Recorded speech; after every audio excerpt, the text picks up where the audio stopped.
Yes, sir. Go ahead. Go ahead, what? Start the meeting. Oh, thanks. Okay. Roll call.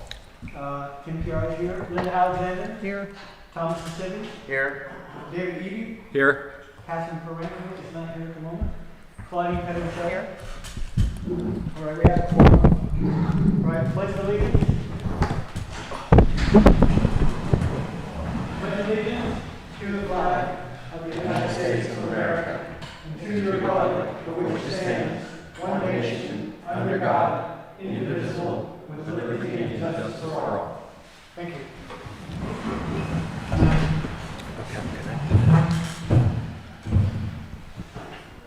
All right, minutes approval. We've had a look at the minutes. All right, is there a motion to approve? So moved. And then we have a motion and a second to approve the minutes. All those in favor say aye. Aye. All those opposed say no. All right, the minutes are accepted. All right, public input. Do we have any public input? 3 minutes. You can have 3 minutes to talk about anything you want. All right, done. No. All right. Tom, go ahead. Can you come up to the podium? Absolutely. Thank you.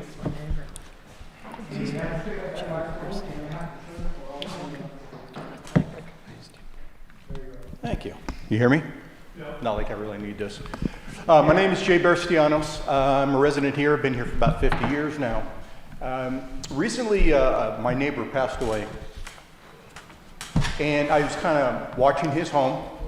And I went home, I was coming home one evening, and there was a light on his garage. So he was in the process of being burglarized. I went down, chased the guy out of the place, called the sheriff's office. 2 hours later, they show up after calling and calling and calling. For a burglary in Upper Lake, or in Lake County, period, did you know that it is a online reporting? You won't get a deputy.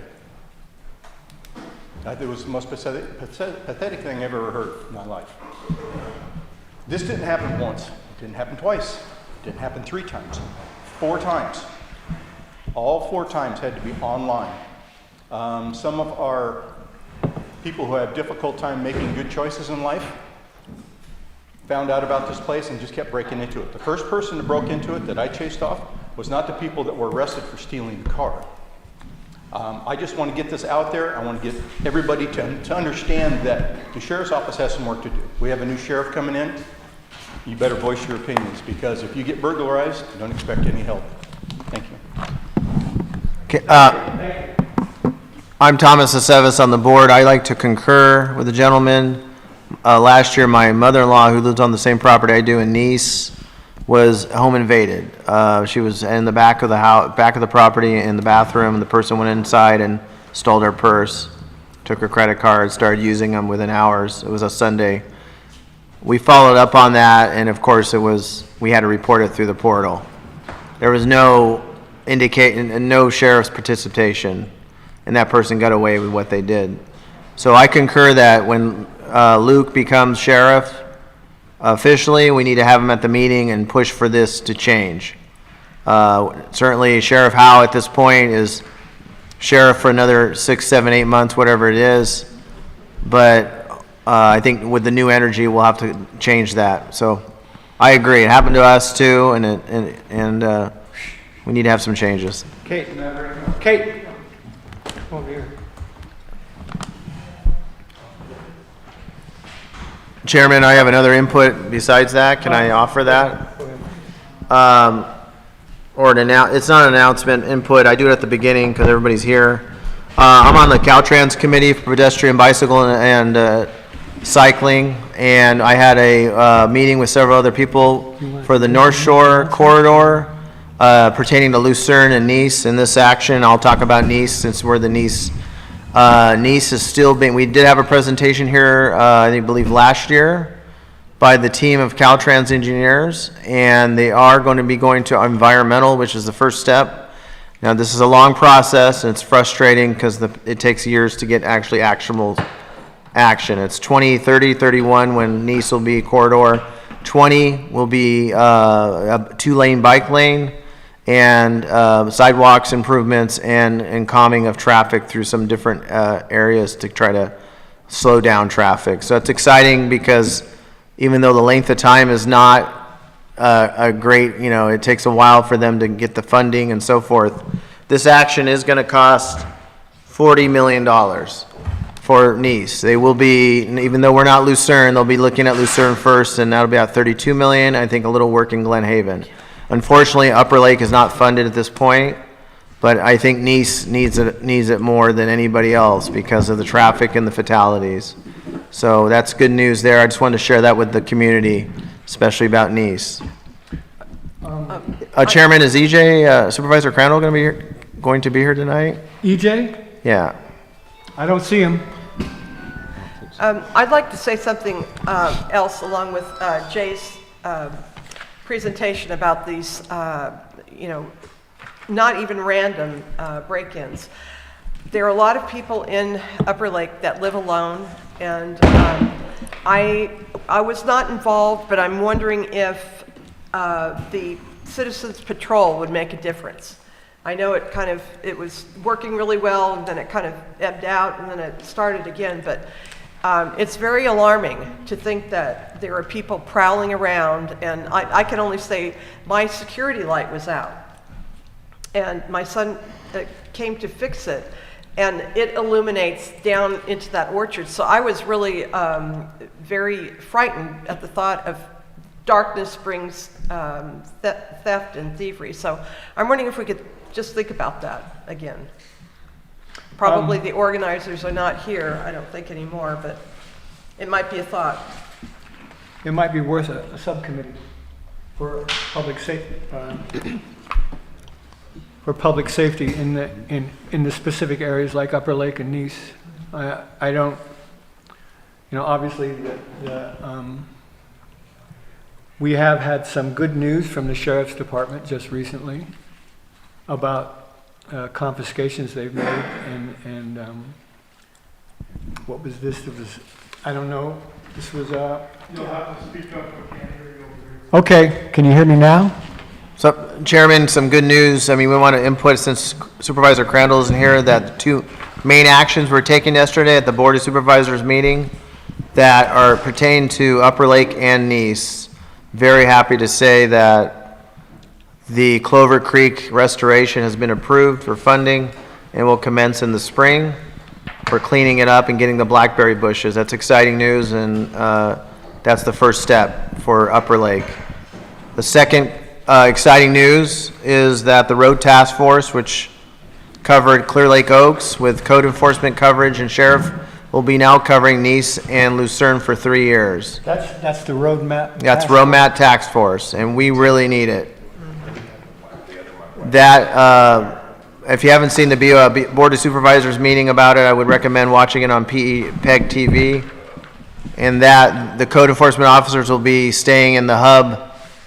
I don't know the start date, but they'll be staying in Lucerne, so it's exciting news. The abatement issues, I know you have them here too, but Nice and Lucerne is critical for them to have more coverage in those areas for drug use, meth use, and other activities that are going on in our neighborhoods. So those two big things, Pat, I was hoping Supervisor Crandall would be here tonight to actually announce those two actions. He may still show up, but I watched the meeting, and it was great to see that our area is finally getting looked at. And they all agreed unanimously to vote for those, so I'm excited. And I think everybody should be excited in this room because we worked hard to push for these things to happen. So we all know. We have a comment on Zoom from Jonathan Cronin. Yeah, Jonathan was there at the meeting, and he had great comments. And so his comment is, we do need more streetlights. He would also like to see the sheriff put up portable cameras like you see in the Home Depot or Walmart parking lot. And I just got a message from EJ, and he'll be here shortly. He can expand on some of these great wins that we had. So.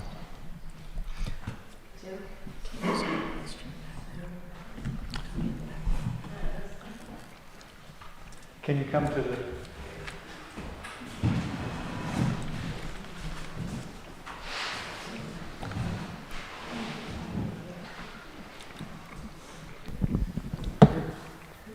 Stand here.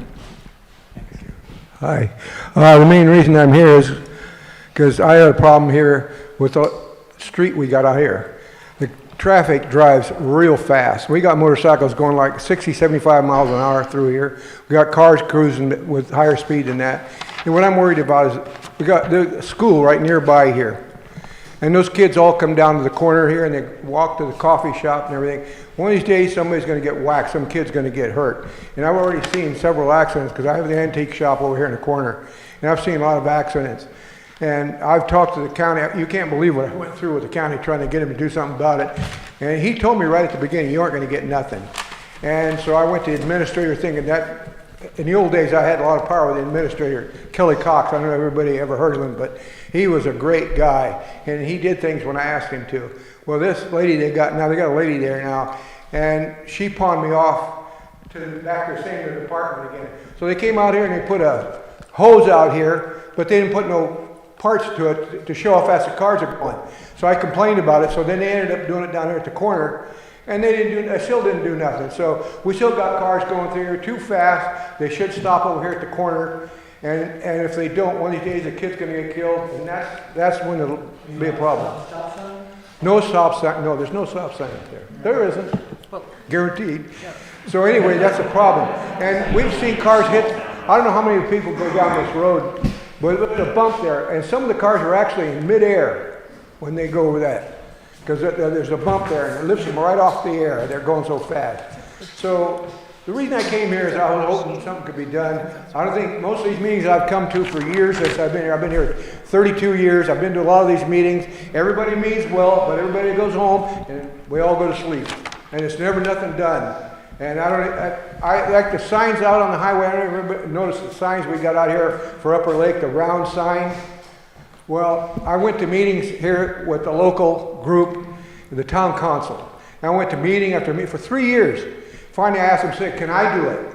So they kind of laughed at me like, yeah, you're going to do it. Well, I went and cut out the big round circle and got all the wood free from the lumberyard. They gave me all, I went there and told them what was happening. So the lumberyard gave me all the free lumber. And I got, luckily, I don't know if you guys have never heard of Kent Twitchell, but he's a very famous artist.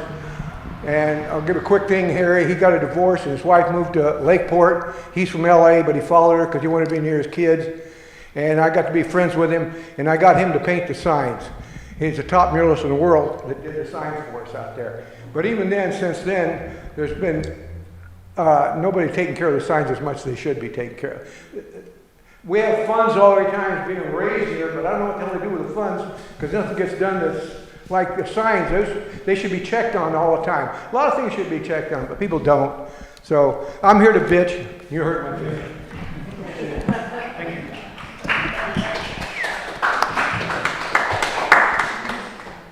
We need, I think personally, we need to set up some subcommittees to keep on this stuff constantly, like whether it's Pile Road or traffic safety generally across the whole our part of the corridor here.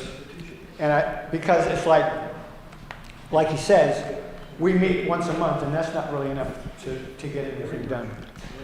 So I mean, we can keep, and that's why we have so many agenda items that just keep repeating, because they're going to keep repeating until they get completed. And hopefully a little later we're going to be talking about subcommittees and about getting people on subcommittees. So, go ahead. Okay. Can you? I can be loud. I'm very loud. I gotta have you over here. Well, he has to come with me because he has a petition. It has the names of all the merchants that signed in town who signed it for getting the stop sign he talked about. He just didn't show you. Oh, okay. I won't give it to you, but that's why I have one copy. I'll make copies. This is the original, so I'll keep it. But this is petitioned by the hotel, everybody in town. Everybody in town, and some people on the streets out here signed it. It's all signed, and we said we wanted a stop sign. It isn't me that was bitching alone. Okay. So, can you turn that into a PDF? Who's PDF? Can you scan? I can copies. I'll give you copies. Okay, here's a copy. Okay, I have the antique shop over there in the corner. I'll come and get it. If you come there, Take a picture with your phone. Any one of those 3 days. Like this Oh, is this is this coming Friday? Yeah. Okay. This is one of the No, I'll let him make a copy. Jim, Yes. real quick, where did you have that place so the public can sign that petition also? I never heard anything about it, and I've been fighting for street signs around the school. I went to school, the school didn't want nothing to do with it. Yeah, the petition, I have a petition here, but I don't know Where was it so the public of Upper Lake can sign that? He wants to have more people sign it. Oh, well, I mean, you can walk up and down the street here and get these people and the people down on the street, but, I mean, I got everybody I could that wanted to sign it, and it was, I got all the merchants. so, but you didn't try for the general you public? didn't try This to public. isn't negative about him. It's No, just I'm not saying it's negative. How we can do it. Yeah, we just want to get more bodies behind the, I'll be glad, I just want to So, but I mean, do you have a place right now where people can come and sign the petition? Yeah, Or any day, at your shop? But how do people know that you have it? We can, here, I can email everybody, you know. I went door to door all over it. When I get his petition, I I can announced both pass it out. the wins yesterday at the meeting that you had. Just so everybody knows, our Zoom audience cannot hear what is happening in the room. It just sounds like chaos in here. So take in consideration, if you were at home trying to Zoom this, we would really like them to be able to So one participate. person talking at a time, Thank you. July, that kind of thing. yeah, Thanks, Ray. congratulations.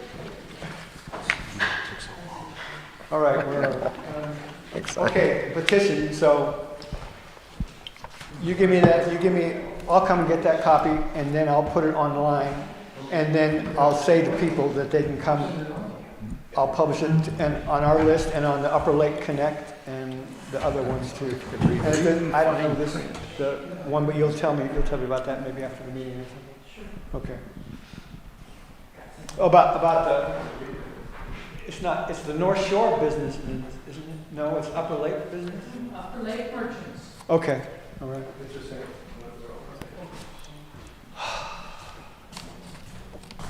Okay, any more public input? Tim, Yes, EJ is here. yes, EJ's here. Did you want to say something? No. Well, do I say something later, or? Yeah. No, that's just for your roll call. He was here. Oh, well, he's not, I don't actually include him in the roll call. But there was question. Oh, for there those was who a don't question. know him. Yes, okay, yeah. All right, thank you. All right, so is there someone here from In-Home Supportive Services? No. They didn't come in. There might have been some sort of miscommunication. All right. I was hoping they were here.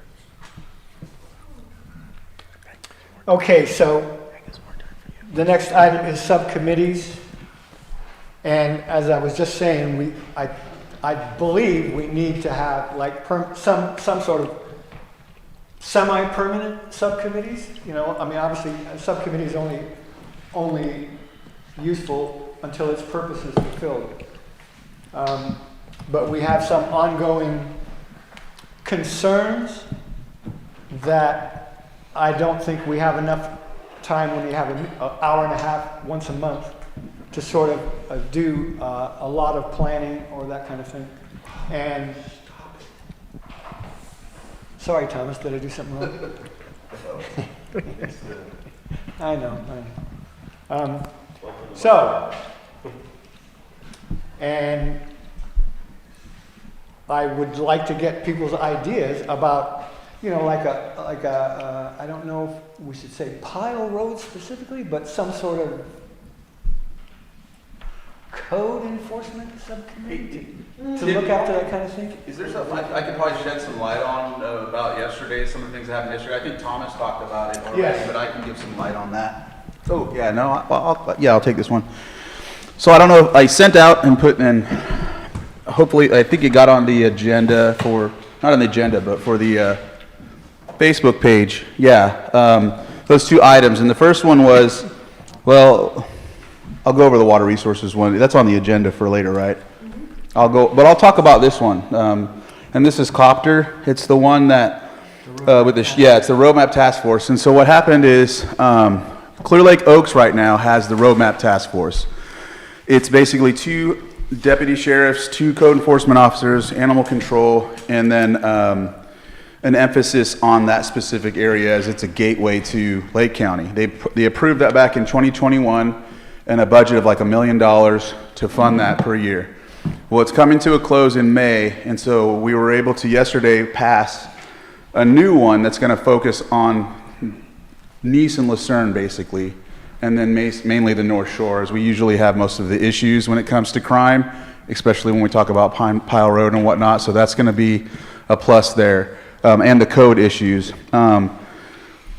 For like the past couple years, there's been some folks in Nice, in other areas, all areas, I'm not just going to say Pile Road, but other areas in Nice where there's been houses where people know they're squatting, they're stealing, there's crime, they have video of it, but they arrest them and they get out, and patrolling is mainly the thing that would really cover the problem, but it's not happening enough because of everything that's been going on with resources, recruiting.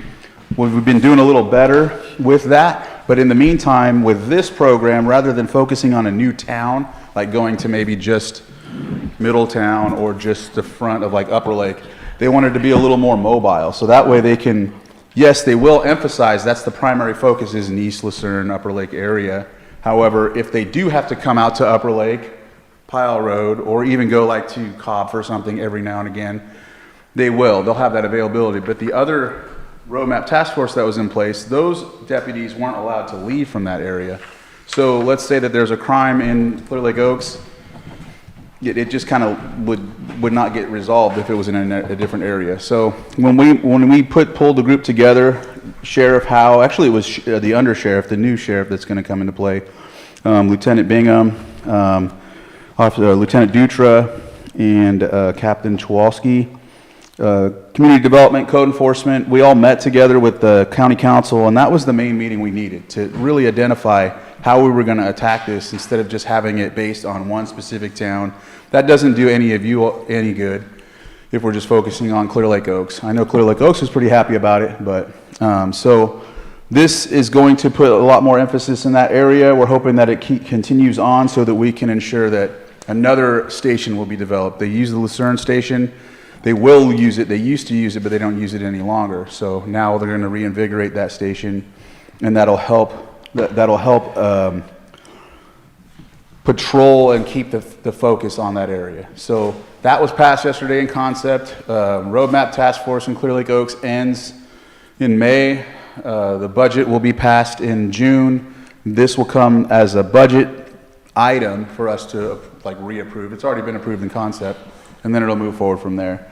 So in concept, it's approved. It just needs to be approved through the budget. After we close out Clear Lake Oaks, Thomas and I were just looking at, what was it, July, latest early August or something like that. So that's something I think it's a big win, because I didn't think they were even going to continue with the roadmap task force. And yeah, we didn't know if that was going to move forward. EJ, what about Upper Lake? Because we've had comments made about theft and the lack of quick response from the sheriff's department. And that's why he's focusing on District 3. I know Nice, it says Nice and Lucerne, but Upper Lake would be included? Yes, yes. They understand District 3 is basically the main area that needs the attention. And I think they highlighted Nice Lucerne because code enforcement's issues are mainly Nice and Lucerne. But that's why it's mentioned in there, but they do understand District 3 is a real needy spot when it comes to this. So I'm glad. I didn't know if it was even going to go further. I just was glad it happened, and just keep pushing it for the budget, and then that way we can get better numbers and show, because I don't want things to just be passed and then it doesn't happen, and then we're sitting here next year and you know, just like the other stuff, which we got passed too with water resources, so that's good. But we'll talk about that later, I guess. But yeah, I just wanted to mention that because I know that Pile Road is a big issue. This is going to give them the opportunity to patrol in that area more as well. I mean, it'll be part of the the patrol. Is this so, the same one? Yeah. Or is this Yeah. So I don't know if that's. What else was that? Oh, you know what? There was something else about the streets. Is that further on, or should I just? Safety, street safety? Yes, because We do have a specific item about that later. I'll talk about it later. Okay. Give that to Thomas. I'll talk about the other things later, because I know the water stuff's later too, so. But I just wanted to mention that. Thank you, EJ. Again, yes. This was talked about earlier. This guy had all these businesses. I used to belong to a group called the R&R. I don't know if anybody ever heard of it. And it was restaurants and recreation. And it was a real good club. And if you went to a motel and stayed there, you had to pay 10%, which you do in most motels. We got the 10%. And then pretty soon the county started gobbling at our 10%, till they ended up folding our club up and taking the whole 10%. But anyway, when we had meetings, the R&R, we always had the sheriff there. The sheriff, not anybody but the sheriff. And we could talk to him and tell him how we feel. Right now, we're talking to somebody that we never get to share. It never gets to him, believe me. And right here, where he has to face everybody, makes a big difference. Yeah, well, hopefully that will be good. All right. Okay, subcommittees. I'm just gonna ask, anybody interested in being part of the subcommittee to look at a specific concern in our area? Ray, school. So, school traffic safety, or traffic safety? Around the school. Okay, all right. Because otherwise, you do traffic safety, you're gonna do every. Yeah, I understand. All right, so, I mean, you could literally have a subcommittee for everything, but so that's one idea. School. And it could also encompass, the senior center is on Mendenhall Road, and I am so alarmed. They're using it as a racetrack, and the speed that they get up to, it's not just one car, it's continuous. So I think that would be a real issue as well under the safety guys. Yeah, I like Ray and Mary, they're talking specifically about school traffic safety. I mean, basically, you'd almost say that you're concerned about the school, period. I'm concerned about the kids. Yes, of course, okay. And the gentleman that was talking about the driving up and down this street, obviously, they're driving fast all over the place. Okay, so it's not just Main Street, it's the whole community. And Mendenhall is wide open, isn't it? All right. So,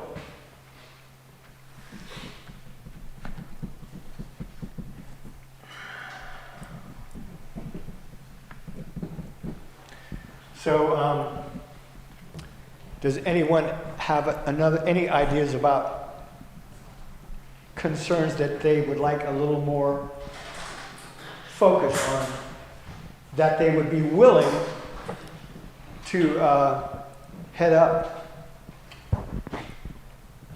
Okay. What kind of audience would the subcommittees be reporting to? Well, the first thing they would be reporting here, right? A subcommittee of this council would be reporting to this council. Right. So it's like every month you'd have a heading that said subcommittees, and there'd be this one, and this one. And you would say, this is what we've been looking at this month, this is what we're thinking about, and this is what we'd like to see, something like that, right? Yeah. And that could, we could literally do a subcommittee about Rancho Novoa, we could do a subcommittee about anything. But the subcommittees are pointless if nobody wants to be on them.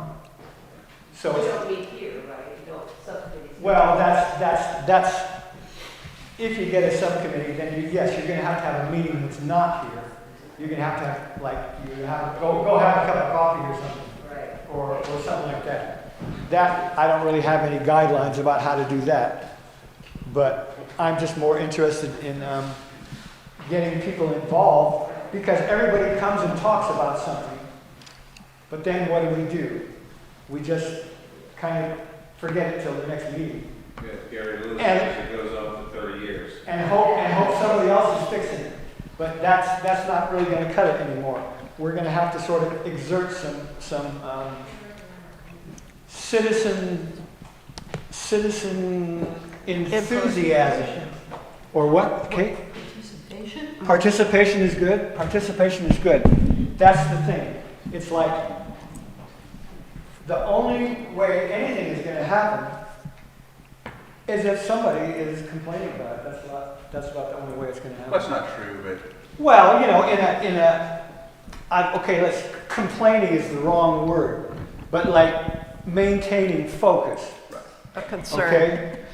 And along with that is, I know that people are getting, I guess, worn out with the fact that we want to see results. And so, Well, it's like the, and they're coming, but yes, the piece of paper that came from the Board of Supervisors yesterday, or that EJ emailed to us earlier, I mean, that told me stuff I had no concept that you had 10,000 pounds of marijuana being seized, that kind of thing. I mean, that's the mind-blowing. fentanyl blew me Yeah. away, 9 pounds, 4 ounces. Well, That would be- and when you consider that, Yeah. when you consider that one of those pills could kill you. Yeah. But that's a result of, you know, what is out there. So we don't want to be on the wave, right? If things are changing for the better, we want to be encouraging that change. Period. We want to encourage a change for the better. You know, no matter what part of the community it serves, you know, anything that makes part of the community better makes the whole community better. So but it's like you need people that are focused on a specific thing, because everybody can't do everything at once. That's chaos. We can't do that. So we need you know, smaller groups that are a little more agile than we are, having this meeting like this, that can sort of respond to immediate information. You know, it's because like if something happens, we're not going to hear about it until next month or whatever. So, but if people are keeping an eye on different things, and I know we are. People are keeping eyes on all sorts of different things. But I don't know, I think if we just made it a little more official so that's my idea anyway. Did we want to add Pile Road to those subcommittees? It seems that is a topic Area of of concern? Are there people here who would wish to see that? Yeah. I would put some time in on it if anybody would get to it, but we've been here for, well, 2 years, and we report, we report to you what we see there at Pile Road, and But it's not code complete. enforcement is the bottom line, and they don't do anything. But you had some action, right? They came out, they didn't do anything. Nothing's done. In fact, Cody's back after the rain here. Oh, so he went away and now he's come Oh, back? he went to jail, then he's back. Oh, okay, I thought he was leaving permanently. They came back to jail. So, Okay. the traffic's tripled since he's back. Yes. We really need some kind of list from everybody that tells us who we should contact, you know, on a. Chain of command. Yes, because we don't know, and then so if we come in and we tell you our situation and you give us some advice or whatever, but we don't have the authority, and we don't have the authority to get the answers like Queenie who lives up there. We've been told by other people that they've been there, they've served her, they're waiting for it not to rain, but there's no way for us to find out for sure because we're not, you know, we don't have the authority to get the information, and we don't even know You who. can't question the sheriff and. Well, we questioned Health Department directly. Dave and I put a written thing in. They said, well, nobody's reported. It's been on computers. They, you know, did it all. But we actually was right there and still haven't had the Health Department out. I just think different departments we need to know who to contact in each department, like some kind of list. I understand. And they don't do it. And I want to know what people have, I mean, on your lot, there needs to be a paper that says, I want to see it in writing, what can you do on your property that you own? If it's a 55, 100 lot, up where we are, you can't build on it I want to see it in writing. What are you allowed to do and not to do? You want to know, you want to understand the codes. Yeah, I want to know. And I've looked it up. The building I codes. cannot find anything that's specific. And it's almost like then they'll just tell you, well, you know, there's a lot of poor people right That- now. You just have to let them do it. That sounds to me like an excellent subcommittee. Share your No, share I'm your saying- microphone, Know Tim. what the law is.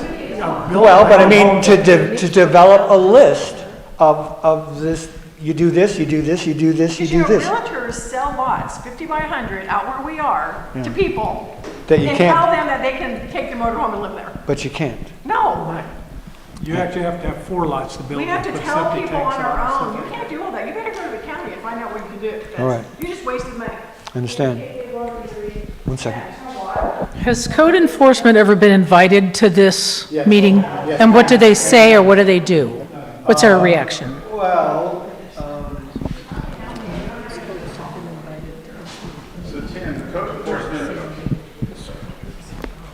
Code enforcement's been here before, and even on this, they've been out to the property as well. It's just there's not, they keep basically saying, we're gonna do something about it, and then they don't follow up with it. And then there's some explanation, but we all don't get the explanation because they're working on something else.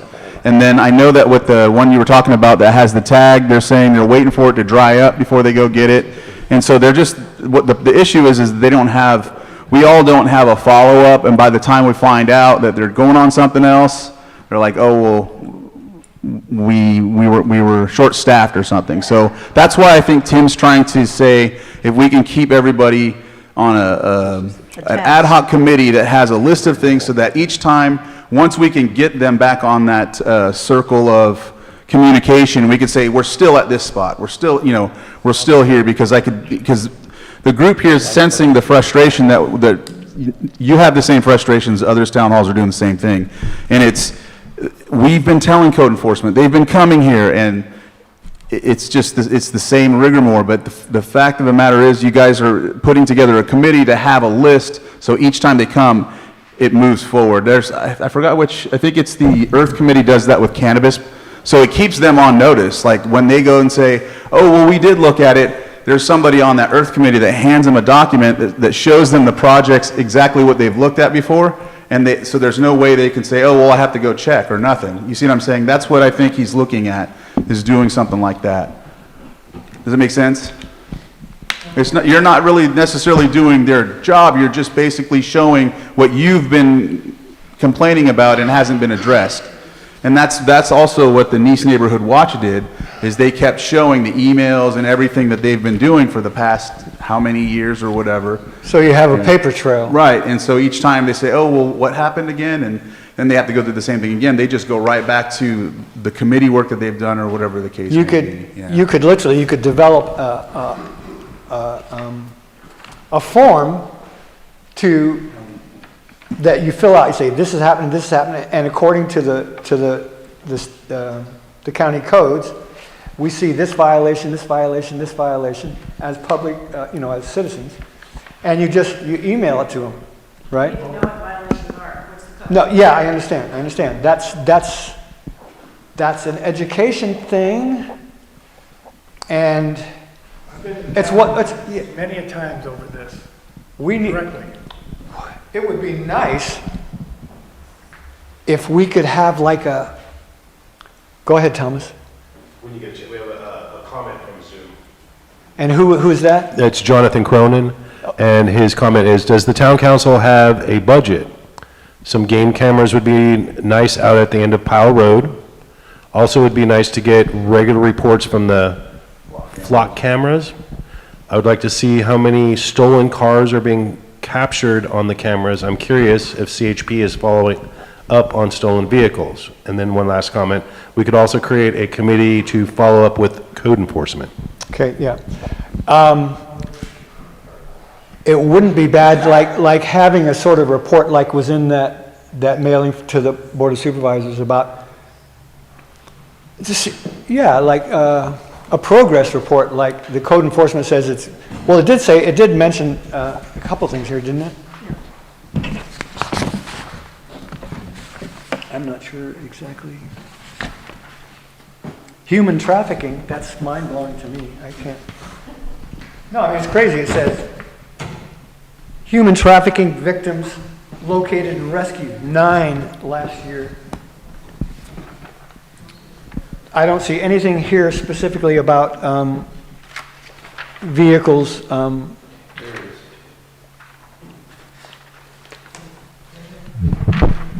Code Enforcement Division, total cases, closed cases. Oh, 32 vehicles by Code Enforcement, 11 properties, abatements. Okay, so those 32 vehicle abatements, would that be like, literally like towing vehicle or something like that? Is that right? Okay.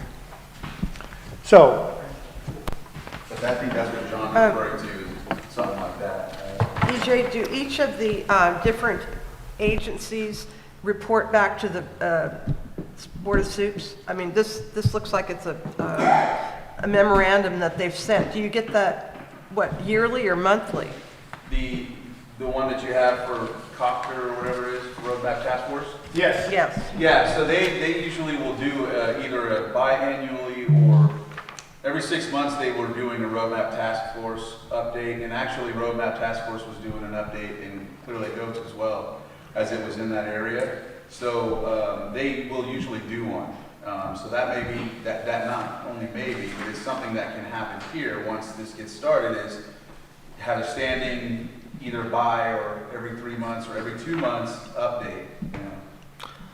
That's what I would recommend, once it commences, that once the officers are, you know, whoever the officers are picked for this community, So, they should come to our meeting, or we should request politely that they can come to our meeting. a report from the couple Sheriff's months. Department, a report from Code Enforcement. And so we can get a progress report of what they're doing, if they're doing, If they can report on their statistics. yeah, we would like to see a progress report on their statistics, so we can also question or our concerns about things that we feel are still an issue. Tim, if I could offer a brief comment that I received from basically experience in basic business, which many people here in the auditorium have had. And it is a point that if you cannot measure something, you cannot manage it. And I see that the memorandums that we were sent from the Board of Directors have an item number, and they fall under the category of number 6. And so we were sent items 6.7 and 6.9, which I found rather reassuring, and I'm sure based upon the volume of both issues to consider and money attached to some of those issues is beneficial to the order of the supervisors themselves. My experience of the county in one particular department basically applies to animal control. And I had been, over the last 2 years, to animal control for the same family or the same residence and the same repeated circumstance. And 3 different times I personally went to animal control against the protests of my partner that I would put my name in to complain about someone who was basically abusing and denying food, shelter, and water to their dog. 3 different times over 2 years I went, and each time I referenced having been there before, and this was continues during Jonathan Armis's term of office. And each time a different person said, oh, well, apparently this didn't get entered into the computer. And I said, well, that's really odd, because I remember being here and I remember taking the issue up very seriously. So what it suggests to me is that they do not have a pattern in their office flow of documenting each encounter and each complaint that they have with someone who believes that they are bringing something grievous forward. And I'm hearing that in particular in relation to Pile Road. Now, in engineering and in many other forms of business, when an event or incident comes up, it's logged, it's given a document number or a category or an item number, and then you create a flow chart as to how it is addressed. And hopefully there is a final satisfactory or unsatisfactory disposition. But the department or the organization or the business can verify that they had this exchange with someone who brought it to their attention. And I don't know, and I don't know that EJ knows, but are each of the departments basically self-regulating, or is there a template for their exchange of information with the public? Well, I know that with Public Works, code enforcement, community development, they're regulated through the systems that they use. So I know that there's community development has it's like Granicus, the project that's used for that agenda item. That's not the same one, but it's called something else. Like it's called Civic, something like that. We just approved a new project for it, or not project, but a program for it. So it uses that type of program software, and so it has a way to log that in. Animal control, I remember when I was onboarded as a supervisor, there wasn't really a system like you're talking about. It was really, they were overwhelmed with animals and all of those situations with vicious dogs and things like that. And so I know that since they've lost their veterinarian, there's been a lot of turnover and whatnot. My report was about a vicious human.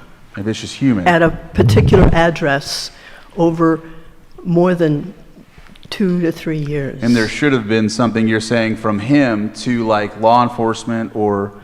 There's no reference that they ever went out, that they ever spoke with this person. It might also be the case that...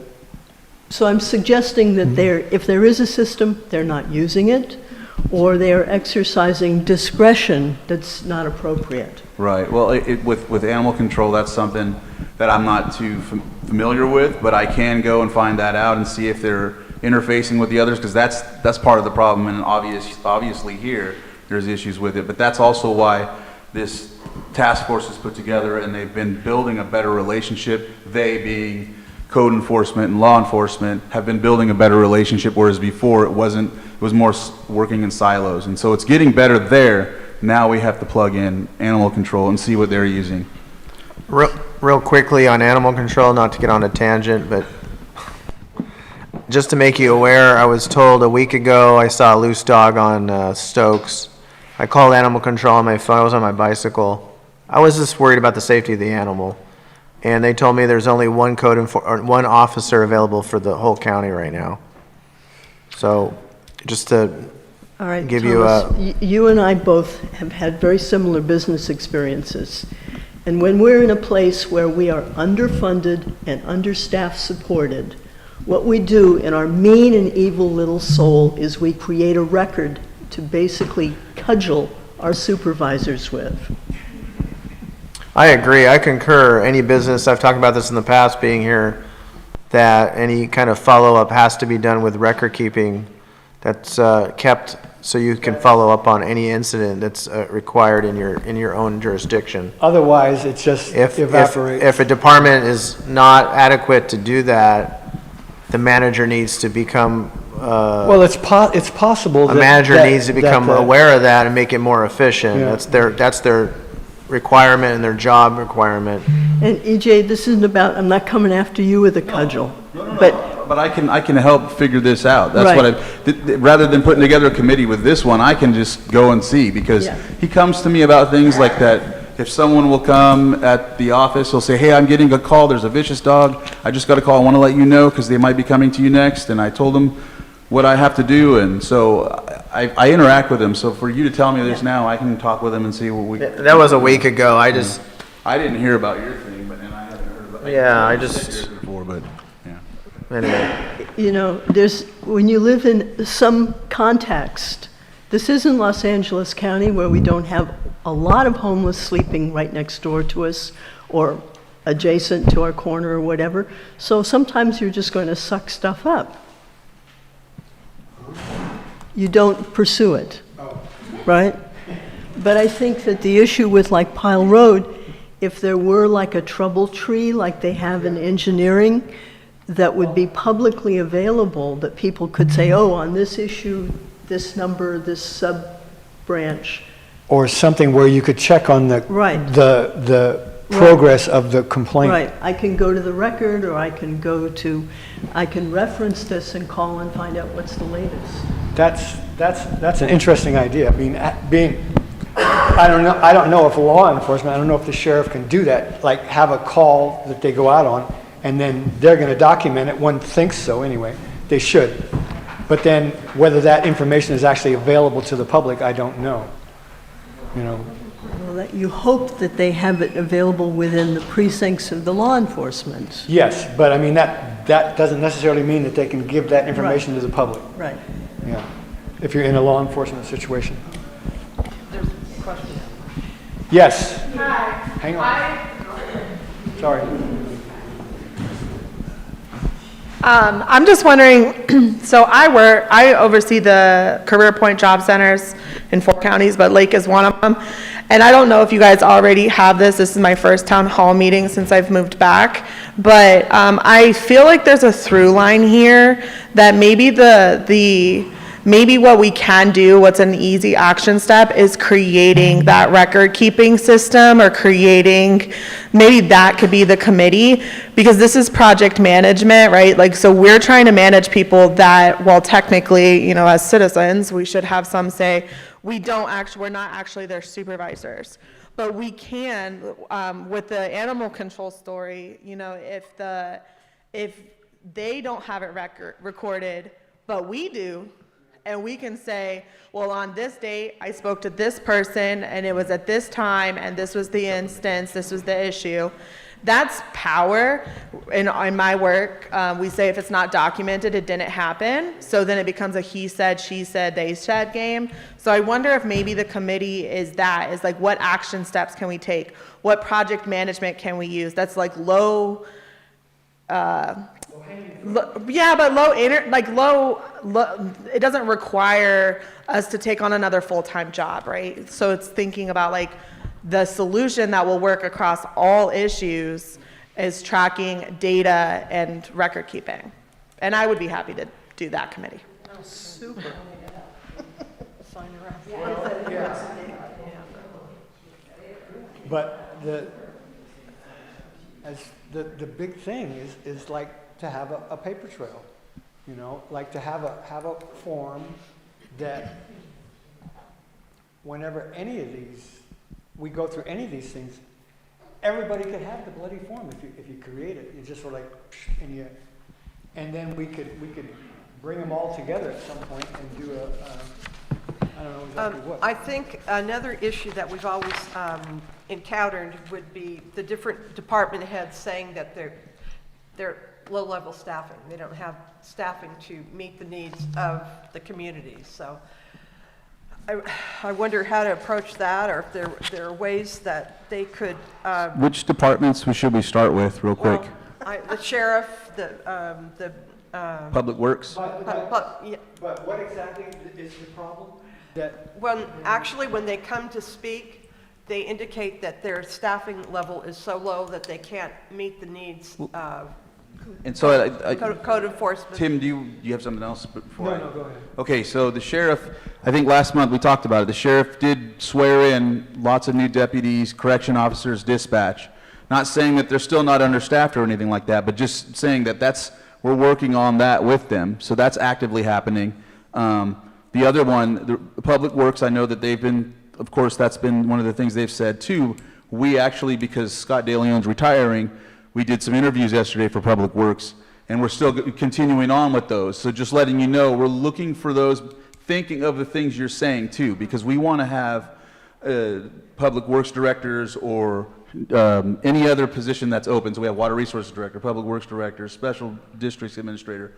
We want to find people that are going to address these issues and not give statements like that, or have a better way to explain, or something like that. Right. Not saying that they did it anything different. I just know that in the evolution of where these positions have gone, our public works director was in charge of community development, water resources, public works, and then it's just been like a myriad. And so this is the frustration that you're bringing here, is exactly a result of that and all of the things that have happened before it. And so I'm glad we're at a point now where we're hiring 4 directors as we're working on that project right now: social services director, public works, water resources, and special districts.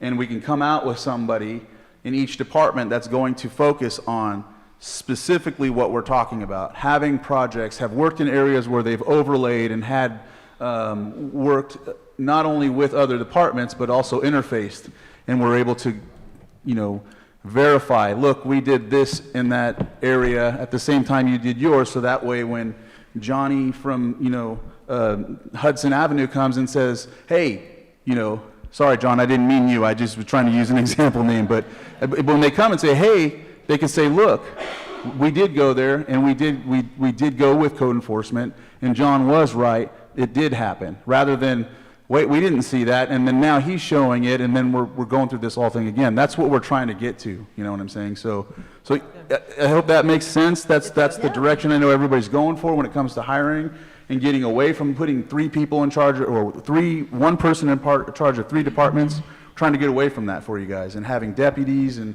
all of that. Having one director with the deputy in each department running it, rather than that having a director just focusing on the issues that are here at the table, right? So I hear your frustration, and that's what we all know as the board, and we're like,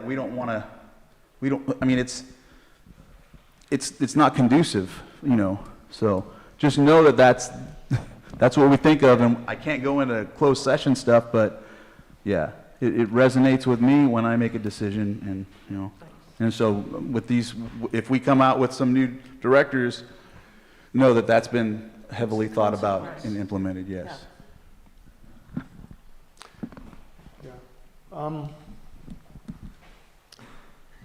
Still, I think, what we're saying is, God,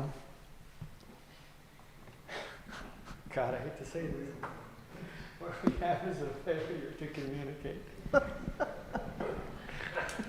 Or sort of, we're not getting the communication that we would like to have.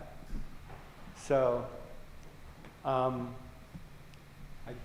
think we need somebody to brainstorm this stuff. I mean, we can to have a coherent flow of information to the county and from the county. That's what we're looking for, right? You want to know that when you bring up a concern to the county, that it's going to go somewhere. Well, I mean, one thing you can use too is these meetings are not only recorded, but so are the Board of Supervisors meetings. Yes. So like if your committee that you put together wants to put, and I try to do this as much as I can on my own time, a video just of like yesterday's event for the copter, and put that on so that they can watch it later. A lot of the questions they're asking here could be answered just by watching that video. You know what I'm saying? The video for anything that we visit and talk about at the Board of Supervisors level, especially if it has to do with something that they're concerned about, law enforcement, code enforcement. Okay. Some of those videos are in the meeting, but they're all like the whole meeting long. But if you cut and put them, sometimes they put them on the county website with just the Facebook, on the Facebook page, they'll just have just the item. A specific. Yes. Well, I like an agenda item. Right, so that way they can just watch the agenda item and say, Yeah. okay, that way they don't have to sift through it themselves, they just Or watch it. as they do sometimes, Right. at 2.34, this where this is. And that's if it's addressed. If it's not addressed, that's when your question comes into, your list query comes into, your committee comes into play. So, and it's sort of, it wouldn't hurt us to attend more Board of Supervisors. You don't even have to, you can attend, yeah, but you can watch them just by watching those. Yeah, but I don't know, just we need to be more involved in our government, that's it. I guess. I would recommend, Chairman, that everybody subscribe to Thomas's channel, PEG, PEG TV, on YouTube at Lake County. make sure it's Lake County, because it'll be on someone else. But, I've been viewing. Lake County PEG TV. You just type in the search bar at Lake County PEG I would TV. recommend everybody subscribe today to that, and there's lots of videos, including the Hitch. I watched 2 hours over several days of the Hitch meeting, which was really informative. I thought it was fascinating. And also recently the BOS yesterday, just the main portions dealing with the 2 areas that were approved for our area. Yeah, they're very informative. There's a lot of meetings that go on down there that I try to, sometimes I just listen to them while I'm driving to work, like a podcast pieces, and then I can get informed of what's going on, so. And just so you know, yesterday's meeting will be posted tomorrow. Board of Supervisors meeting. Yeah. So whenever it airs on a Tuesday, I do my very best to have it up within 48 hours. All right, we're gonna have to move along. So it looks like we're gonna be talking about subcommittees for a while, but anyway. Angie, do you have any news you wanna tell us about? Well, the Novoas are back. Maybe we can hear from them. The who? The Novoas are here. Oh. Oh, hello. How you doing? I have something to say about the subcommittees real quick. Say again. No, I'm just going up to here. Okay. So, we got to talk to you. So I'm the owner, developer, builder, all of the above for the project. So I can answer any questions you may have and put to rest some of the misinformation that's out there. So. Do we have any questions? About Rancho Novoa? Just venue, camping, recreational area, all in Blue Lakes. It's 20. Blue Lakes is covered by our people over there. It's a 28-acre parcel. So. So where are you in the permit process? We will be having a hearing soon. We sent out our notifications again, and then we will be having another hearing in hopefully June. And it'll probably be sent out a letter to our residences that is in our area of the project. It only goes to so many people from our project. There's a radius, but I'm not too sure what the radius is. So has the county done anything where you've already had all these events and it hasn't been permitted? I haven't had, I've had, Events, you've had concerts there? I haven't had concerts. Well, you've had music that's gone to 4 o'clock in the morning. No, I have not had music. You didn't hear it. I have not had music. No, that is not true. That is misinformation again. The last event, as you guys might call it, was my niece's wedding. There is a residence there that is going up. There has been a lot of construction now that the weather's been better. We've had some men trucks coming in for the new house. So, and as for my niece's wedding, everybody was parked inside. The event ended at exactly 10 o'clock. And if you don't believe me, you can ask my neighbors because they were at the gate with their clock on their phones. Well, it wasn't me. It must have been somewhere else because you can ask them right there. They were there. Well, people drove down and it was still going on. Well, it was not us. Well, all right. You can I mean, say what if you don't, want. no, I'm not, you don't have to take my word for it. My neighbors were at the gate. At 10 o'clock, it ended, and everybody started leaving. The music was turned off. Okay, and you've also have a website up that has... I do have a website saying coming soon. That is correct. I had to buy my domain. You brought in buses. Yes, we did have in shuttles. Yes, that is correct. Without permits. We don't need permits to drive on the road. To have events, if people are protesting... It was a family gathering. Last time I checked, but I'm not going to get into that. I could have my own wedding, my own birthday party, and my own residency. Yes, that's true. Okay, this is America still. All right. My concern is the traffic. That's like a 12-foot wide road going into where the events. that you're Absolutely, looking at. everybody is concerned about the traffic, I agree. Has the county made any commitments to The make county is looking improvements? into a lot of different options for, and starting to look into applying a fire escape for everybody, because there is nothing there. Well, the county had encouraged us a couple of years ago to do an escape plan. Absolutely. For I mean, emergencies and yeah. that sort. And there is nothing right now in place for that. So the county didn't do any kind County of is studies? actually starting to look into it because there has been a lot of attention brought up Yeah, as to a this resident, I know. project. Yeah. And so the county is, got their focus on it now because of this Okay, good. situation. That was my And- concern. The other And that's thing actually a good thing for a lot of people, that there is a lot of, you know, back and forth, and there is a lot of attention on this project. Yeah, oh, I'm sure. And But there's the and other it's thing bringing is- a lot of the county people into it. Can I let you have my concerns first? Oh, absolutely. Okay, because fire was a major concern of mine.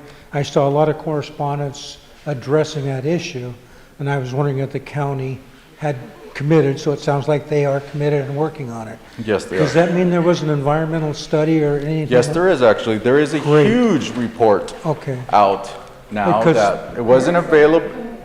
It was not available to the public yet because we weren't to that part of the permit on the venue and the and the camping, the venue, not the home, Yeah. but the camping, the venue, and the recreational part. So And now there's a was- huge report out, and it's all available to the public now. You just got to call the county Okay. office.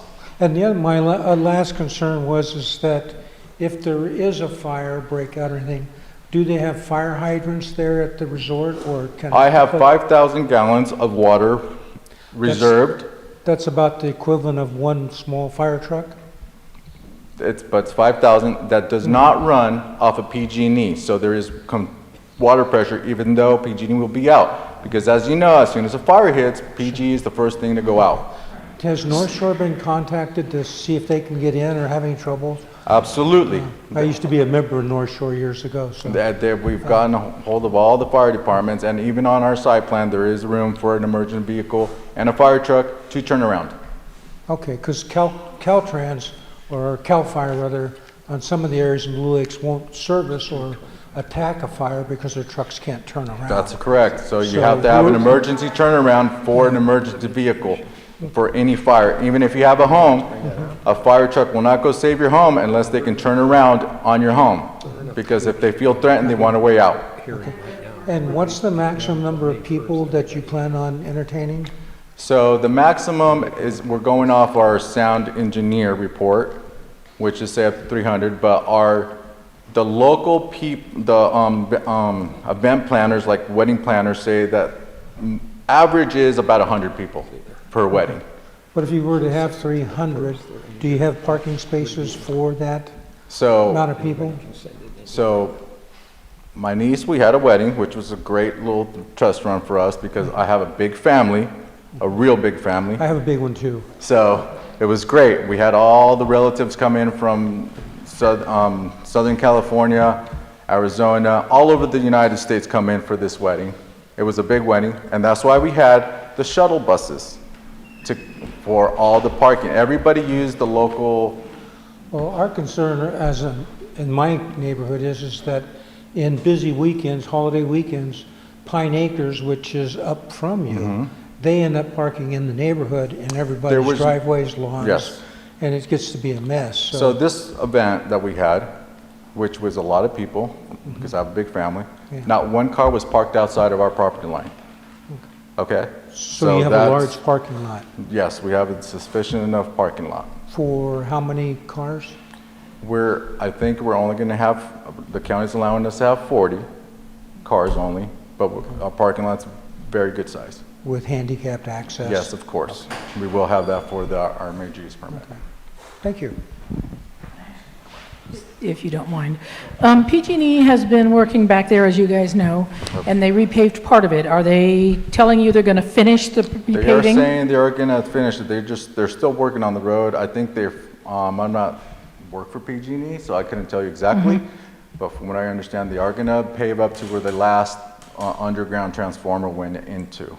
Okay, that's actually been a very, very big help that they did that, because then if the county says they're gonna look into potentials for escape out there, then, you know, Yeah, it's perhaps. great. Yeah, it's a great, nice road, and I think that the county is benefiting out of it for sure. I know it's still one lane, but, you know, we've got, at least got a chance to get out finally. Finally. Yeah.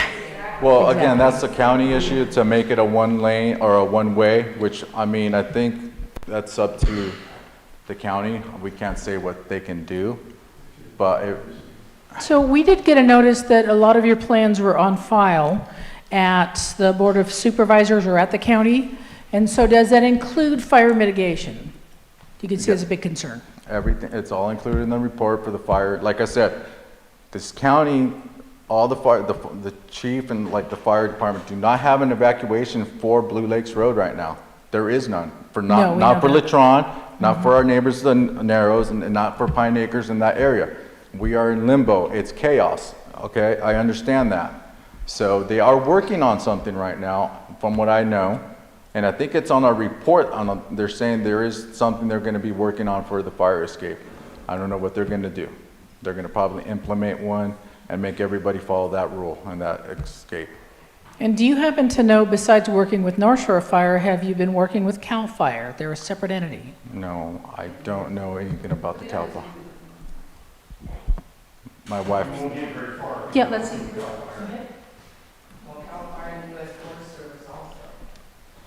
Right, because they have jurisdiction. Yes. Right on the edge of so the fire is a huge concern, obviously, especially if I'm putting homes on there. I can't get insurance unless I have a good fire break around the house, and I have sprinklers and everything on that property to feed. I just had one more comment, because my concern is basically, I think everybody's been affected by the insurances, cost of insurance is going up, and with fire without a real fire mitigation plan, that only makes my insurance agent ask me, well, how far is your fire department away from you? Do you have fire hydrants? And if you don't, we're not going to renew your policy. And you also have to have a big fire break around your house, and they don't want no trees, they don't want no brush. Well, they want Cal you to Fire clear cut goes- everything around Cal your house. Fire That's goes correct, through yes. I just cut It's that, absolutely, so- and actually, yeah. Yeah, I so I'm glad to understand. hear you say you're working with the county then. Yeah. So my next step would be to make sure that the county is committed to assisting in this evacuation Yeah, plan. absolutely. on I would definitely, if you want, when we have her here, and bring that up and see how, Yeah. if they Okay. got anything And, towards that. and who can I check with for North Shore now? My wife knows who she talks to in the fire department. I called the North Shore and asked if there was an evacuation plan for Blue Lakes Road, and they said they didn't have anything on file, and then they asked me to call the Lucerne Fire Department. I called them, they said they didn't have anything, and they said to call the building, the head of building, and I emailed him, and that's when then we had a Zoom meeting also about all this, and so I said, well, we can put that we have, on our site plan, there is a turnaround for like a fire vehicle, and I said, we can put, and we also will post an evacuation plan, but the issue is, if other people are posting the opposite way, it's not, we're gonna butt up to each other.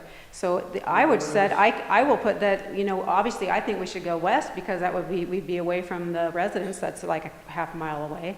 So I said, I would propose that let's put where everybody goes west, unless obviously if the fire is that way, there'd be word of mouth to go the other way. But I mean, that was just what I had proposed to them, because no one had a plan. And then, so at this point, we are going to post a plan the way we think we should go, but everyone on the road should have the same plan.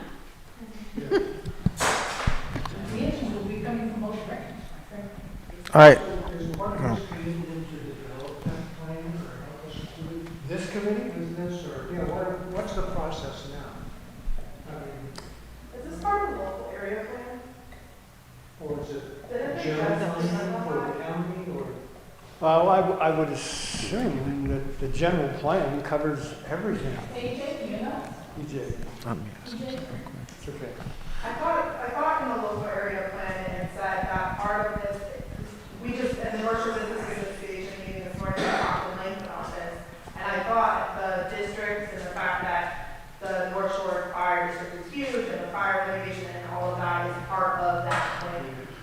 So I'm just going to go back to what you initially asked, which is this the place that plans for, which plan are you looking for? Okay, and so, no, but you had asked the question, Mr. Mr. Summerfield. You said, is this the group that plans for the plan he's talking about in general, or are you talking about the fire evacuation plan? Well, in any town hall meeting like this, a lot of things are talked about, bitches, blah, blah, blah. Yeah, there we go. I just wonder, do we really have a process now? Well, this is a good start, and then not only that, but what she had just mentioned, there is an actual general plan group right now, advisory committee. They met here, last week or something like that? And then there's going to be an actual LAPAC, local area plan, which would have that process, which is coming up soon, and you can apply for that as well. There's a position for the town hall on that, but that's for the area plan. Now, for North Shore Fire, I don't know if anyone from the fire department's here, but at the same time, I just took notes thinking about talking with OES myself, because we had talked about it before. There was 2 or 3 years ago, we were having issues with the drought, right? And so we were worried that there was going to be another fire. And Blue Lakes during the 2018 fire was somewhat of a mess because the roads not only were paved really well at all, but people were going in different directions. So we wanted to make sure and have a good plan for that. Now, I don't know where that went during that time, but I think we need to talk with the chief. I need to talk with the chief and OES so that way, Because ultimately, whatever we say is going to end up at your doorstep. Right. And that's what I want to see, is there a process like, is this all group going to say, oh yeah, we agree with whoever's suggestion, and then are you going to sell it to the other supervisors of the area? Yes, and the thing is like with Dave being the representative from Blue Lakes, for me, when we come together and do like the plan at the board level, I'm going to say, no, the Blue Lakes members have come to the meeting and said they want you to go easterly or westerly or whatever, right? Yes, but I want to make a decision based on who's the boots on the ground, not just, oh, this is what I think should happen, because then it's affecting you, and then that's the whole point of this. We just let things go, they go, and we sit here 3 years later, nothing has happened. That's what I'm saying. As long as this is a process, I will commit to working on the subcommittee. Okay. He is our representative. There you go. I just want to make sure he has a process. If I say, Dave, this is what we want, let's put it in the agenda, or get it raised to somewhere. Right.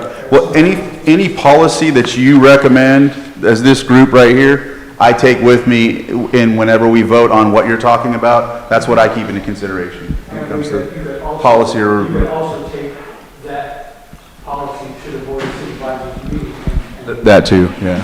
But if I took everything, yeah, we would. No, but I'm saying people could come. But this would be something because it's a fire situation.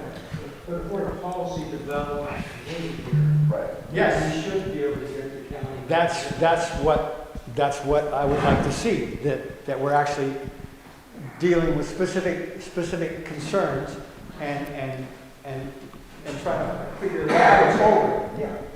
Also, what you need to take into account is when Highway 20 closes down and everyone's trying to get around, you've got cars going both ways. You can say it's a one-lane road, but if you've been sitting there for 3 or 4 hours and you can't move because there's something in between the old Blue Lakes Road entrance, which is on the west side, and Mid Lake Road or Irvine, you have to remember that all those cars are coming through Blue Lakes going both ways. And whether it's going from Scotts Valley Road or it's going from the old Blue Lakes Road up at the west side, you have to take that into account when you're deciding which way to set that road. Okay. Well, and actually, I want to add to what Kay said, because I have noticed that people tend to, when the highway shut down from a major accident or fire, people tend to get angry. And the drivers that are not local will take the back road that they've seen, and they will drive pretty much like angry drivers. And, yeah, more ready. So, and that's this, a sense of watching them. They'll get to an intersection, try to decide which way to go, and they are off at high speed. So we have problems and concerns already, and perhaps we can come up with a subcommittee of some kind to address those issues. But in the meantime, what we're talking about, Blue Lake's residents really want some reassurance about the traffic and the fire problems that are their potentials. That's what we're looking for. So hopefully this process that we're going through is going to address all these things. Like I said, it's So bringing a like- lot of like attention people to that know- road. It is definitely bringing a lot of attention to that road. I've heard some of these comments earlier about county inspectors and people, code enforcement. Because of this project, if I had a code enforcement out on my property when I'm working there once a week, sometimes twice a week. So there is a lot of attention on this project, and everybody's looking at it, and that's good, you know? My name's Ray Frederick from Upper Lake. I think when they close the highway down, Caltrans, Highway Patrol, sheriffs, Joe Blow should monitor Blue Lakes Road and either close it or let limited people on both ends. Because I've been in the same situation, sat 2 hours and looking at that road going, hell, I'm gonna go down that road. And I've come across trucks and everything else. And there's no place to pull over on that road.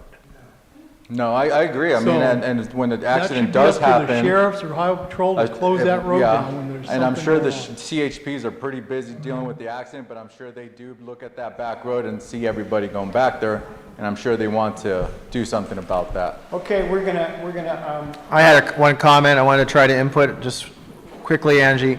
That back road, which I was recently on my bicycle, nothing can happen until that last portion is resurfaced and fixed. It is not even drivable right now, and if you're driving over it, you're ruining your car. Oh, I agree. So whatever happens, I don't know what the timeline is for PG&E to come back and resurface, including that road turn all the way to Highway 20. There's huge craters. So I don't know if anybody knows the timeline when they're going to be back, but if anything's commenced on your project or approved, that road needs to be resurfaced. And I do agree. One more comment, I'm sorry. I was back there on my bicycle. You see a lot when you're on your bike. And when you're going on this road, I thought it was going to be smooth all the way. Thanks, Dave. And then it comes into a dirt road, and it's a colossal mess right now. You have to have that whole road resurfaced before you commence for fire safety. And it has to be a one-way road. That's something that definitely the county should, we don't have the power to do that. Yeah, this is my And the county recommendation. is something you should address with the county for sure. And as for, it is right now that site is completely, and there should be a sign saying that the vehicle should only be limited to only passenger vehicles. And a passenger vehicle is even iffy at some of those spots. So to bring in a big truck with trailers to go camping at my site right now would be impossible. So I don't really think big trucks and trailers should be allowed on that side of the road. But again, I'm not the county and I can't make those decisions, and we can't enforce that. So hopefully something will come about it. Thank you, by the way, update on our back road, because people who don't live there don't really experience Yeah, and I'm sorry, one more comment. I'm sorry, let me just interject one more thing. Being there and witnessing it, if you haven't seen is it a Nova? I'm sorry. Novoa. Novoa project is right across from the opening of Narrows, right? Right. Because I actually looked at it, and being on the committee, and we've talked about this for months, and thank you for coming in and commenting on your project, by the way. It is right across, the opening to your property is right across from her property. Right. And that is actually where the resurfaced road ends, and that's when it becomes a colossal mess. That hopefully it'll be resurfaced, but I just wanted to give you. Yeah, thanks. and just as a 40, 50-year resident out of Blue Lakes there, I just want to make sure that no offense, your project sounds wonderful, but this road issue, I think, is a county issue. And we just, as a resident there, I don't want to see it just go rolling on like so many things do, get approved with nothing really taken or resolved. And that's why I say, I could come and bitch here every month or wherever. please do. But if there's no process that we can resolve the things that you need to do, or the county, we can't hold the county's feet to the fire, then what use is it to really come here and talk and have a representative? So I might have something to say about that. Good. You want to? I would like to present this. We're all done with questions from one. Can we go ahead and Do you want to say something? Yeah, I can get up there and go. Oh, yeah. I was just taking questions because there was a lot of information. He had a question, so I was just trying to answer the best I can. Before you release him, for those who don't know See, me, that's why I'm here. I'm just answering questions. Representative. Hang on. But this is in your defense. If there was a fire, if there was an emergency, right in the plan, I'm reading it right out of the multi-page on page 42 under E and F. During operation, access for emergency vehicles via Blue Lakes Road and connecting roadways will remain the same as the existing access unless the county upgrades or alters the road at some point. In the event of an emergency, notifications via phone would be sent to residents within the evacuation zone. Additionally, the applicant has noted that they will post an emergency evacuation plan on the fence so that guests exit to the west to not disturb residential neighborhood to the east unless emergency event west to disturb prevents doing so. These project components identified by the applicant have been incorporated into the mitigation measures WILD-1 through WILD-7 within the wildfire section of the initial study to ensure impacts related to emergency access evacuation are mitigated to a less than significant level. So right there, if there's a big emergency, those of us in the homes, if we can go west, they're going to go west. Again, it's brought a lot of attention to, the county has brought a lot of attention to this project, so that's good. Dave, just a comment on what you're talking about. So that's part of like the stuff that I've gone over. So I've read this 116 pages in complete detail. And I have lots of notes on all of this stuff. So when there is an emergency, Nixle reports go out, as well as we have our own fire, everyone has their own designated area, and notifications go out to residents. Okay, so the people that will be attending these events are not residents. So they will not get these That's why the Nixle notice reports is on their fence. And it tells them, "Go west, young they man." will be putting that stuff up there that say, "Go west, young man." And unfortunately, fire trucks will only be able to enter on the west side because the turns are too sharp coming in from the other side for them to come in. That is a big issue for them to do. I do have an answer for that. One second. So that's going to be a big problem for emergency things. So there also needs to be a backup plan and things like that, whether it's fire emergency, whether it's a landslide emergency, no matter what it is. So more things need to be looked at. As far as several times in here, it does mention that the county is thinking about making this a one-lane road, but that is in the future. In order to make that a one-lane road, they have to have at least, I think 18 feet or 20 feet of clearance throughout the entire road. That is huge undertaking with those hills and those mountains. That, I guarantee you, will never happen in my lifetime.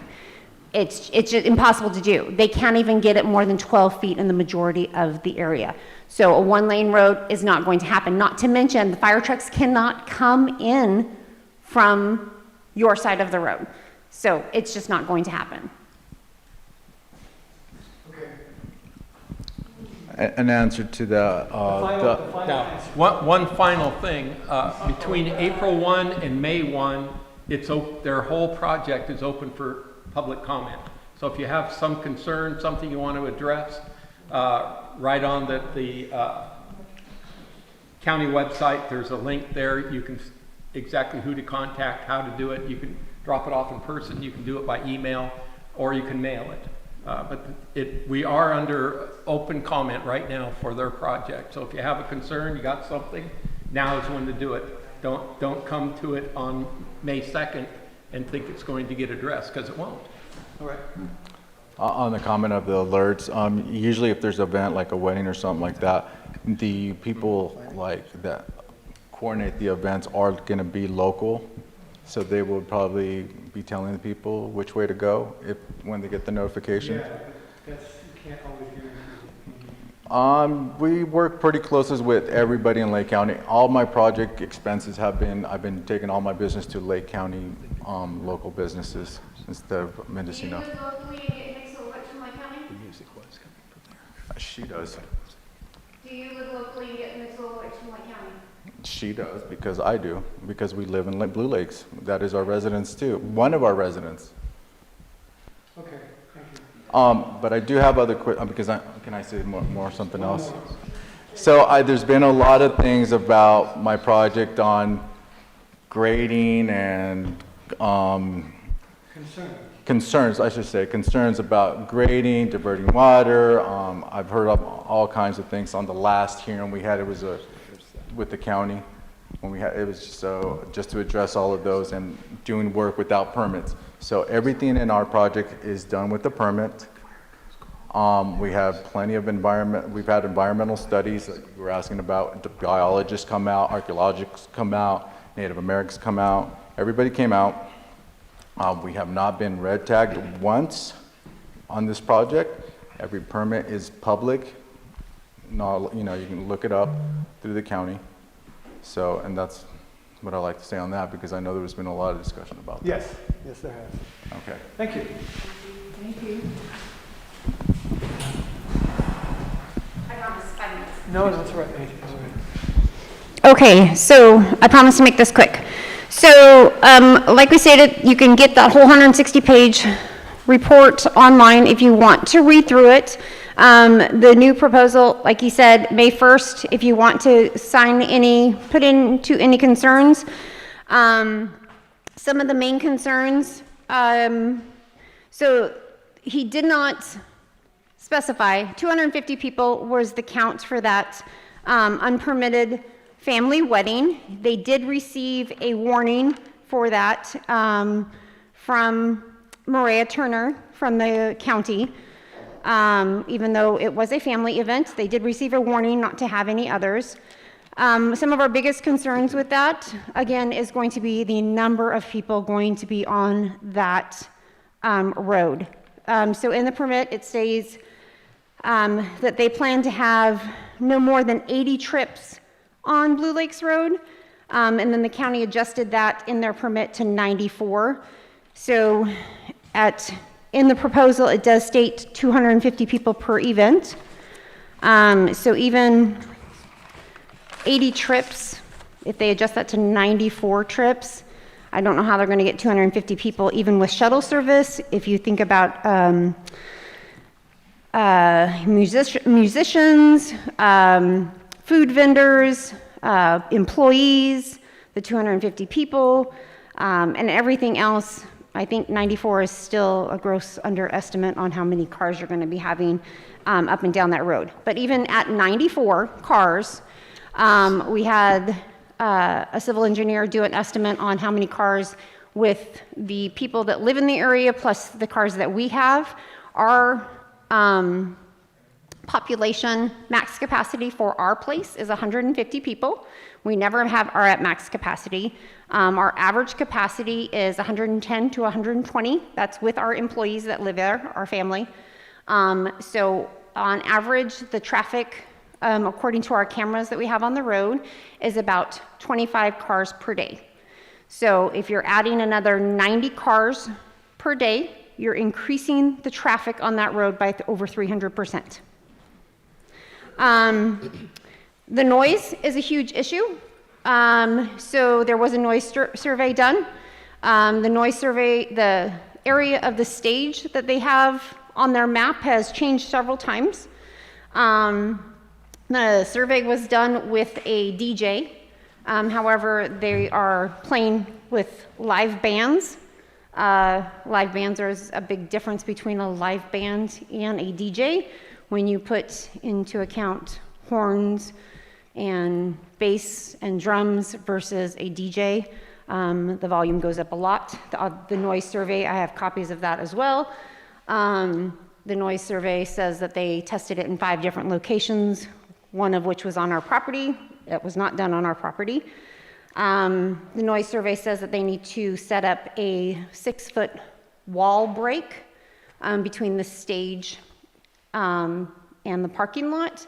However, on their map, it says that there's a 20-foot break in this wall, this sound break wall, right next to the stage. So I'm not sure what did this 6-foot wall, noise break wall is going to do. Also, if the music is up on a stage and you have a 6-foot wall, I'm not sure how that's going to help anything. Not to mention we're in a valley. The valley carries the noise up and over. So there's lots of issues about the noise. We already talked about the emergency plan. We also had a civil engineer go through all of this stuff too. According to Article 43 in the county's paperwork, RL zone, which is what they're zoned for in their area, they can have a campground there, which is tent camping. They can't have RVs there. In their plan, they're putting in a dump station for their RVs that they're going to have in their camping area. So they're not zoned for that. So if you're having a dump station, why do you need a dump station if you're not having RVs there? You're not zoned for that. There's also several issues with their map. It's not to scale. They say that they're going to have room for a turnaround for emergency vehicles, and that their parking lot is going to be 200 by 300 feet from their fence to where their water pump is 280 feet. So it just, none of their map makes sense. It's not to scale. It's not done by someone that stamped it professionally. It also says that things need to be 50 feet set back from the property lines. None of that was done. We also had a civil engineer look at all that stuff. So there's several issues. There's also issues with CAL FIRE stating that Section 4290, the fire breaks need to be 50 feet back from the property lines. It also says that the road needs to be at least 18 feet wide in all sections of it. So lots of things. If you want more of this information, give me your email address before you leave.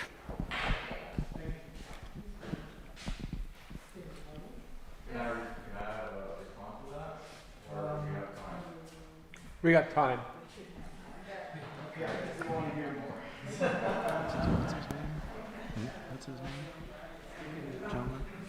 Okay, site plan obviously was a huge ordeal. Can you move up the mic to your, thank you. So the site plan, he has plans in front of him. It's all done by Ruff and Associates, civil engineer. So it is all stamped in legit to scale. And I think that pretty much handles all those rebuttals, huh? And as for the zoning, county has got us this far, so they are the ones that know what we can build there and what we can't build there. And they're the ones that are going to okaying anything or tell us we can't do something for the RV dump. It's environmental health. Well, no, for this plan is all through building and planning right now because they're the ones that are going to approve the project and the RV dump and stuff like that. That's environmental health, which doesn't really fall into play. And as for like the back of the wall on a stage, that is proposed by the engineer, and it is not there because we're not allowed to build anything for our project yet. That includes stages, that includes RV dumps, and that includes anything else that include it for the project. Only thing we're allowed to build right now is a home. So there's a lawn, which I landscape my homes. There's fountains, I put landscape my home. There's a septic system for a home. So that's what has been done. So that's why there is no stage yet or any other of those things. Thank you. Yeah.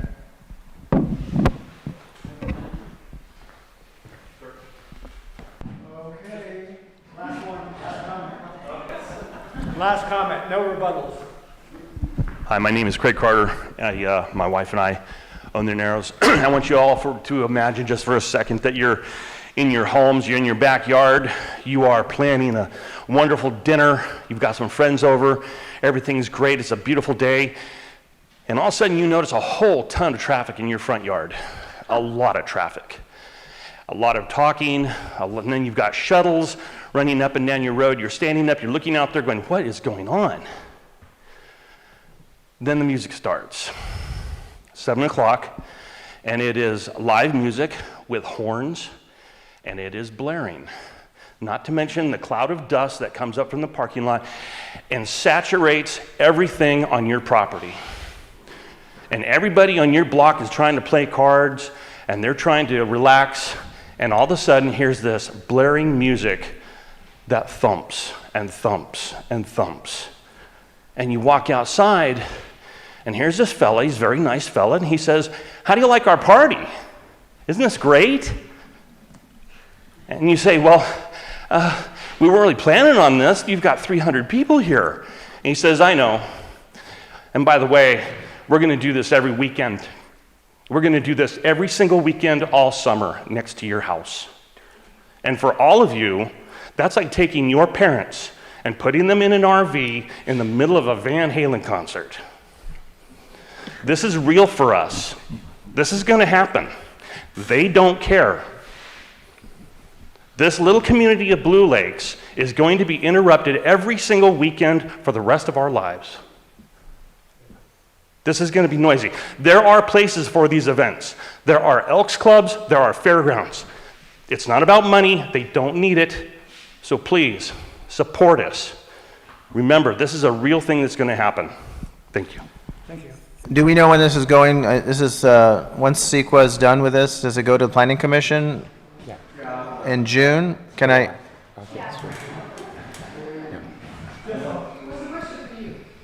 June. Yes, it's all through CEQA. That is correct. Right, so I would recommend anyone who's concerned with this project or in favor of the project to go to please. the Planning Commission once it's announced in front of the board members to, And it's not a year-round project. It's only April through November. Am I correct? Because that's what your permit says. Yeah, it's only open it's only going to be not every day, so that. No, but it's only open the months of April through November. Yes, during No, the permit says April through October with some holidays. That's not every day on. The permit says April through October with some holidays. That's what we need to address to the Planning Commission. Make sure that is. Yes, please. So, one comment. Okay. Yeah, my question is for Eddie. We have already sent in petitions against this project, and several letters have gone in. They're not going in between, and are they still going to be in effect when the board does it, or do we have to redo everything now? We have to redo it, EJ. And so you said you've sent petitions and what? We sent petitions, you got copies of the petition, you got copies of the letters. To the Planning Commission. To you? This isn't before me, it's before the Planning Commission. Okay. If I it gets sent past the Planning Commission, then it'll come to me. But they do have the old ones, but since it's been They're asking for new ones. they're asking for new ones, so we everything have has to be done redo again. Everything, you have copies, the planning department has The copies. Planning Department has it for now, and I'll have access to it, and then if it comes before the Board of Supervisors, then it'll be available to me. Well, you have copies, I left it at the Board of Supervisors. Right, but I don't go down and say no or yes or anything right now. It's No, not no, even I before me. understand Yeah. that. I'm just wondering if we have to resubmit all the petition. we Well, yeah, have to that's resubmit what everything. Dave said, and it is true, yeah. They told me if we resubmit, it'll substantiate our claims issues. Otherwise, you're just trusting, as you heard over here on my right, that it went through channels and they actually have it. Everything's dated down. The emails are I've seen them all. I've seen all sorts of different emails, and it's, besides arguing about policies and stuff, it gets pretty bad sometimes. I've heard voicemails, not good, so.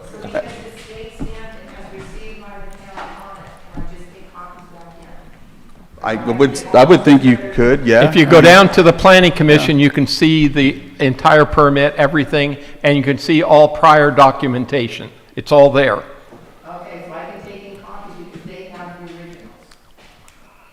They have what's been sent before, right? That's correct. Yeah. In original form. But you can go down and review and make sure it's actually there. Or you could just go on the date and say it again too. Look, I've sent this already. I'm going to make sure I'm sending it again so you have it.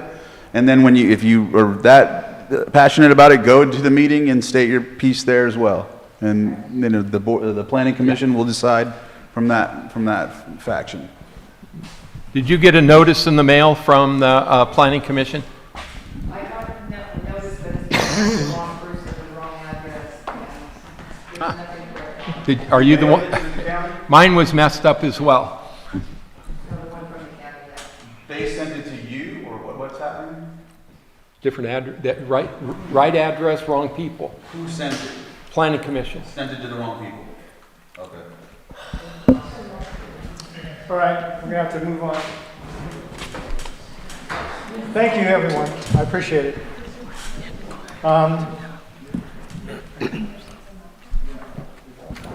We should leave, shouldn't we? Yeah, I need to do an announcement.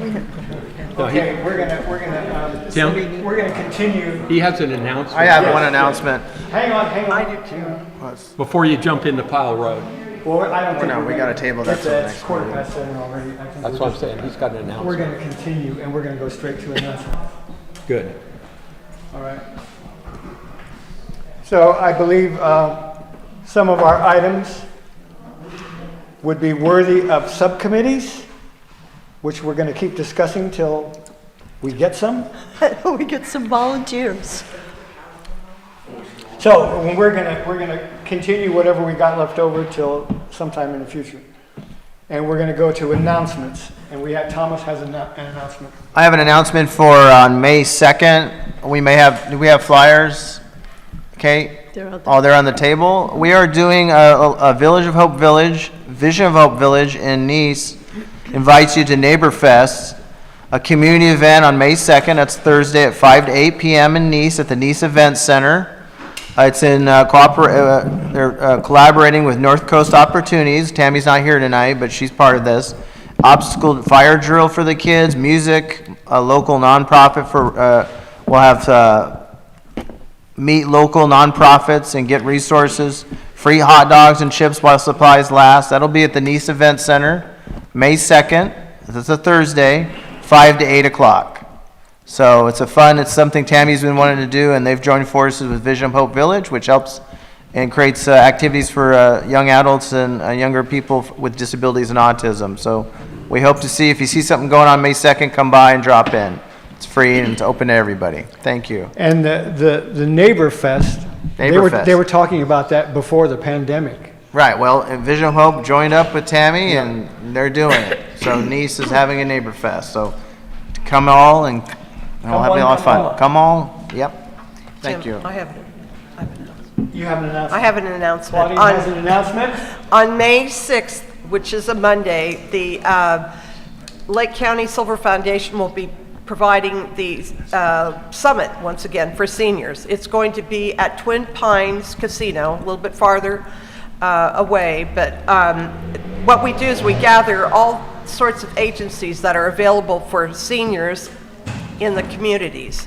And we'll have, I think there's going to be 20 or so providers, and they set up their tables and have information, and I will be there with my companion pet program. So 11 o'clock. And you could go online to Lake County Silver Foundation and fill out the registration form there. So everybody's welcome. And it's free. It's free. Yeah, we have lunch. Yeah, we provide lunch, and then again, just a gathering of all the agencies that are available to seniors in the community of Lake County. And Kate, you have an announcement? I do. Tomorrow there will be a food pantry distribution by Clear Lake Gleaners for anyone in the county who is food challenged, elderly, seniors, homeless, and more. There is no obligation to provide identification. We ask only for your name and the place of residence, meaning little towns here. And for those of you who know people who are food challenged and live in the Lucerne area, may or may not be aware that what has been the traditional distribution at Rock of Faith Community on Foothill Boulevard will not happen in Lucerne tomorrow. The site has been lost for use as a food pantry distribution, and the site in Nice, at what is called the Nice Event Center, formerly known as Sons of Italy, is going to receive an additional allotment over their 144 households. So hopefully we will be able to pick up the slack for people who can commute from Lucerne up to the Nice Center. And the distribution is from 8 to 10 o'clock in the morning. And some people who couldn't commute, sometimes they have people pick up stuff for them? Yeah, if people have had an alternate pickup slip with a friend or a neighbor or relative, they can have that person pick up for them. And I have additional slips at the site tomorrow. Thank you. Thank you. Any other announcements? Lastly, the water project, the Middle Creek project got passed yesterday for Caltrans. So that one area that we talked about last year for Clover Creek, the Clover Creek Diversion Channel, it's going to be, it got approved yesterday, so everything should be moving forward for this year, next year. There's also, they said during that meeting that Pitney Lane's going to be addressed as well this year. That was stated. So just wanted to make sure you knew that because that's a big deal, right? And then also, when we were at the Lucerne meeting with Scott De Leon and I was mentioning how I was working on getting those RRFBs for the schools, he said, we have a Safe Schools project, I'm putting it in there. So I'm going to see if I can get him to commit that more in writing so I can make sure that happens so you can get those RRFBs next to the schools. So let's follow up with each other, but I'm just letting you know those things because I figured you'd be happy to at least hear that. Yes. All right, so, yeah. On the YouTube I watched the other day of the meeting, Yes. it said something about damming up the creek so this section could dry out. So Oh, no, that was a public comment from somebody. Okay. Yeah, that was just a public comment, yeah. They also said that let the water run through Upper Lake. Where would it run through? Through the creeks? I think someone was just making, it was coming from a public comment, and so, yeah. Yeah, they're not going to dam anything up or anything like that. Or let the water run through the... Yeah. I just have two quick announcements. One, this Saturday, April 20th, there's an Upper Lake cleanup day, so we're going to be like repainting the signs, power washing the streets, all that good stuff. If you'd like to participate, you just show up at Double D's at 8 a.m. We'll be going, I think, until noon. The second one is stay tuned. There's going to be an MMIP walk on May 5th here in Upper Lake to honor those Indigenous folks that have gone missing or have been murdered. And it will be a community event with booths and food and a memorial crafts for that day here in Upper Lake. So that is tentatively 10 to 3. I just want to get the word out now to look for the flyer because it's coming. Sunday, May 5th.